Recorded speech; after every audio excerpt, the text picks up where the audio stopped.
ভোগালী বিহু নপতা এখন গাঁও নাই উৰুকাৰ আনন্দ 400 বছৰে জ্বলা নাই বিহুৰ মেজি ৰাজ্যৰ কেউপিনে এতিয়া ভোগালীৰ আনন্দত মতলীয়া হৈ আছে সকলো কিন্তু এইখন অসমতে আছে এখন গাঁও য'ত বিগত 4 শতিকা ধৰি নাই ভোগালী বিহুৰ আনন্দ উদ্দীপনা এইখন পান্ধোৱা চাওদাং গাঁও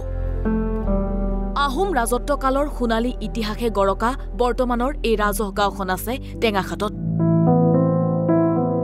অসমৰ প্ৰতিখন গাঁৱতেই উৰুকা ভোগালীৰ ভোগ খোৱাৰ লগতে পহিলা মাঘৰ পুৱা মেজি জ্বলোৱাৰ যি পৰম্পৰা তাৰ পৰা ব্যতিক্ৰম এই পান্ধোৱা চাওদাং গাঁও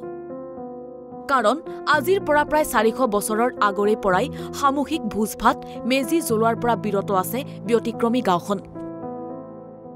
এই গাঁওখন এখন বুৰঞ্জী প্ৰসিদ্ধ গাঁও আৰু এই গাঁওখন প্ৰায় আজি ইয়াৰ জন্মকাল যদি আমি চাওঁ তেতিয়াহ'লে এই গাঁওখন প্ৰায় 700-800 বছৰ আগতে এই গাঁওখন প্ৰতিষ্ঠা হৈছিল আমি জনাত আজি প্ৰায় মই 400 বছৰৰ আগৰ কথা ক'ব বিচাৰিছোঁ যে আজি 400 বছৰৰ আগৰ পৰা মই এইখন গাঁৱত মেজি জ্বলোৱা নাই বুলি পেলাই আমি বিশ্বস্ত সূত্ৰে জানিব পাৰিছোঁ জনশ্ৰুতি অনুসৰি আজিৰে পৰা প্ৰায় 400 বছৰ পূৰ্বে মেজি ৰখীয়া ভেলাঘৰ জ্বলাওঁতে কেইজনমান লোকৰ প্ৰাণ গৈছিল সেইবাবে এই মেজিৰ পৰম্পৰাৰ পৰা নিলগত আছে গাঁওখন প্ৰায় 450 ঘৰ মানুহেৰে গঠিত এই পান্ধোৱা গাঁৱত আজিও মেজি নজ্বলোৱাৰ সিদ্ধান্ত অক্ষুণ্ণ আছে এইখন গাঁৱত হেনো আজি 400 বছৰ আগতে বোলে মেজি জ্বলাওঁতে কিবা দৈৱ বিপকত মানে পৰি মানে ভেলাঘৰটোত বোলে জুই লাগিছিলে আৰু জুই লাগোতে হেনো তাত দুজনে এজন মানুহ মানে তাত মৃত্যু হৈছিল সেই কাৰণে হেনো ইয়াত সেই তেতিয়াই পৰাই ইয়াত মানে মেজি জ্বলোৱা এই নিয়মটো মানে ৰাইজসকলে মানে উঠাই দিলে বোলে শুনিবলৈ পাওঁ আমি কিন্তু ইয়াৰ সত্যটো আমি বিশেষ ক'ব নোৱাৰিম তথাপিও আমি সেইটোকে আমি হয় বুলি পেলাই আমি আজি মানি আহিছোঁ ডিব্ৰুগড়ৰ পৰা ৰাজু সোণোৱালৰ ৰিপৰ্ট NB নিউজ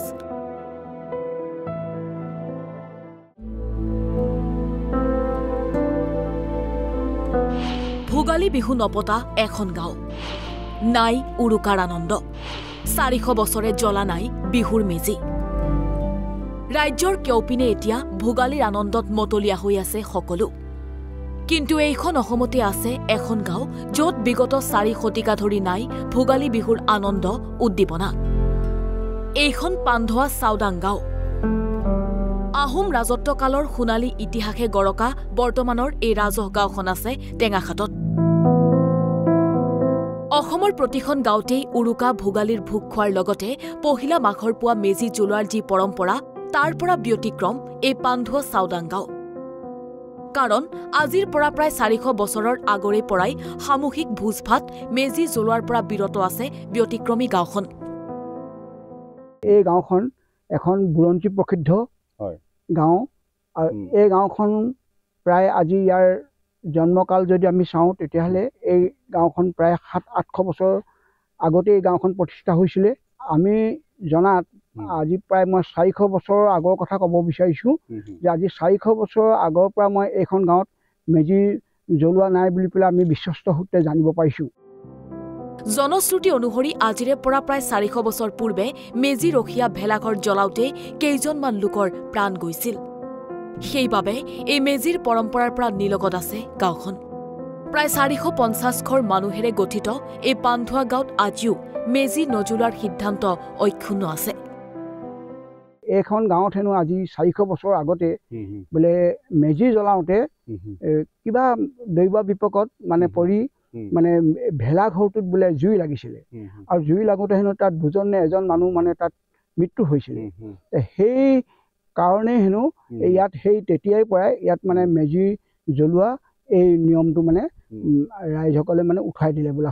শুনিবলৈ পাওঁ আমি কিন্তু ইয়াৰ সত্যটো আমি বিশেষ ক'ব নোৱাৰিম তথাপিও আমি সেইটোকে আমি হয় বুলি পেলাই আমি আজি মানি আহিছোঁ ডিব্ৰুগড়ৰ পৰা ৰাজু সোণোৱালৰ ৰিপৰ্ট NB নিউজ